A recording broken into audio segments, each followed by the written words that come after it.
Wenko is the expert on this in Europe. What did he say? Dit is controlled demolition. Zeker weten. Zeker weten. Er is nagesprongen.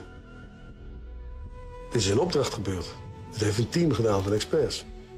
Let's compare. Explosives are used to demolish buildings like this in just seconds. Okay, so it's a controlled demolition. What's the problem with that? Well, it happened on the afternoon of 9/11 at the World Trade Center. Let's just think about this. Controlled demolitions cannot be engineered and rigged in a day. It takes months. And therefore, this event must have been planned in advance. Keep your eye on that building. It'll be coming down. The building is about to blow up. Move it back. We are walking back. There's a building about to blow up.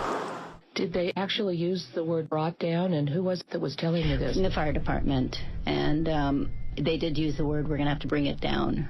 And these people heard explosions. We heard this sound that sounded like a clap of thunder. It looked like there was a shockwave ripping through the building, and the windows all busted out. About a second later, the bottom floor caves out. The building followed after that. Takes his hand off, and you hear 3, 2, 1, and it was boom, boom, boom, boom, boom. And these reporters recognized it as a controlled demolition. And I turned in time to see what looked like a skyscraper implosion. It looked like it had been done by a demolition crew. The whole thing just collapsing down on itself. For the third time today, it's reminiscent of those pictures we've all seen too much on television before, when a building was deliberately destroyed by well-placed dynamite to knock it down. It was almost as if it were a planned implosion. It just pancaked. So what's the problem if this was a planned demolition? Well, we are told by government agencies that this building came down as a result of normal office fires. The National Institute of Standards and Technology produced their final report in 2008. World Trade Center 7 collapsed because of fires fueled by office furnishings. It did not collapse from explosives or from fuel oil fires. But what do you think brought down the building? And what caught my eye is more than 1,300 architects and engineers examine the evidence about Building 7's collapse and disagree with the official report issued by the National Institute of Standards and Technology. I certainly am much more open-minded about it than I was, and it is because of the involvement of the 9/11 families and all these engineers and architects. You are about to hear from architect of 23 years, Richard Gage, AIA, member of the American Institute of Architects and founder of Architects and Engineers for 9/11 Truth. Now there are more than 1,500 architects and engineers who say that it could not have been brought down by office fires. They are backed by 9/11 family members who are calling for an independent, unbiased investigation. I'm Richard Gage.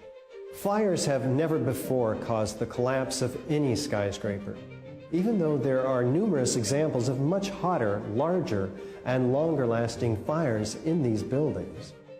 And in the case of Building 7, the fire that NIST said started the collapse had actually burned out over an hour before. It could not have caused the collapse, as NIST claims. Yet this 47-story, modern steel-framed skyscraper, which was not hit by an airplane, collapses mostly into its own footprint like a house of cards, as fast as a bowling ball falling off the side of the building, in just under 7 seconds. Listen to the experts.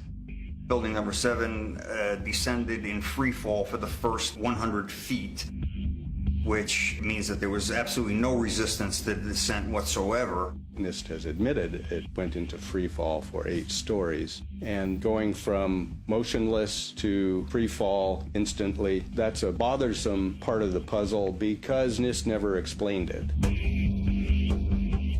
We've got a building that came down in its own footprint, so all of the columns really needed to be severed at the same time in order for that structure to fall the way that we saw. The symmetry is the smoking gun. The whole building completely comes down in one continuous motion.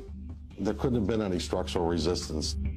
According to NIST, the failure occurred at column 79 on level 12. They're talking about a single columnar collapse or failure that resulted in a total collapse of the building. It is possible that you could have a local failure as a result of a connection failing.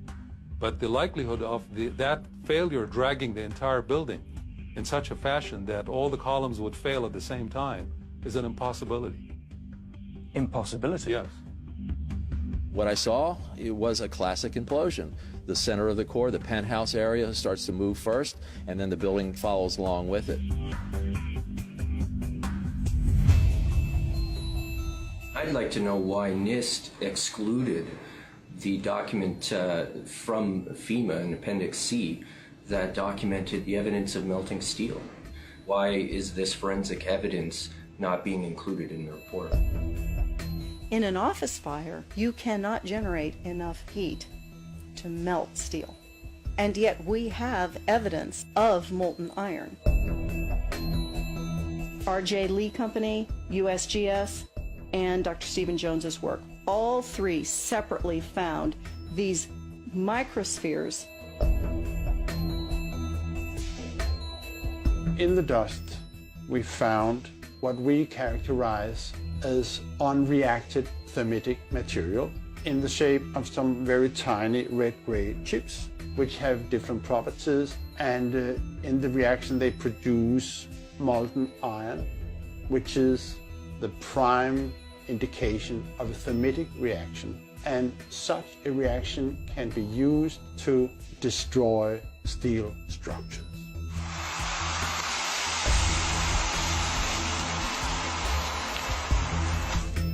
What we have found is a modern version of thermite, which we call nanothermite. There were these iron microspheres present in all of the dust samples that needed to have been formed in extremely high temperatures.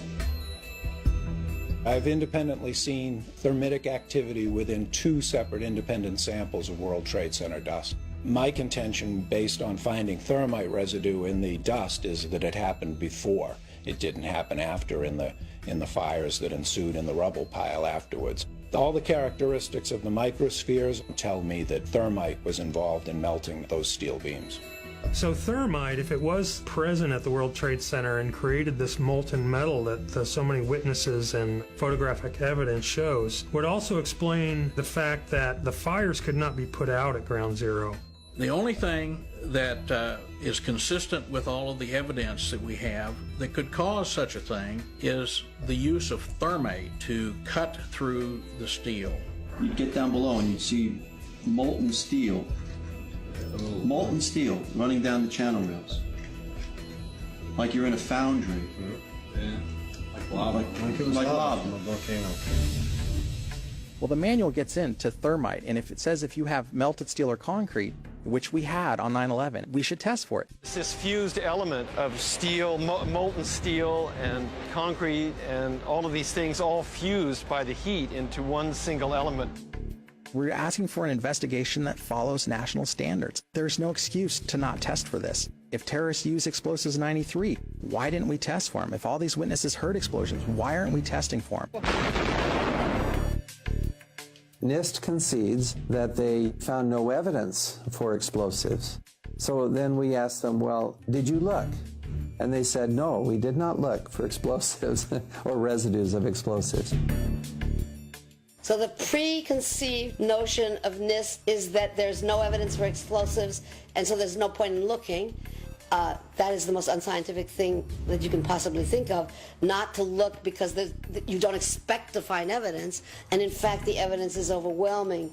They state these conclusions for which there's virtually no evidence, and then they ignore conclusions that can be drawn from the evidence. The Freedom of Information Act request to NIST was denied with the claim that releasing this data might jeopardize public safety. How could it possibly jeopardize public safety? The destruction of evidence was a criminal act in itself.